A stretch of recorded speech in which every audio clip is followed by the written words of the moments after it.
They came wearing white, singing One Nigeria, but by sunset, the ground was red.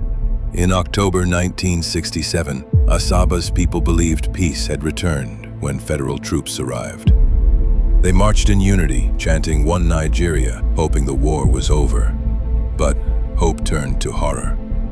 The soldiers gathered the men and boys at Ogbeosoa Square, then opened fire. When the gunfire stopped, more than 700 lay dead. Mothers searched the square, calling names that would never answer.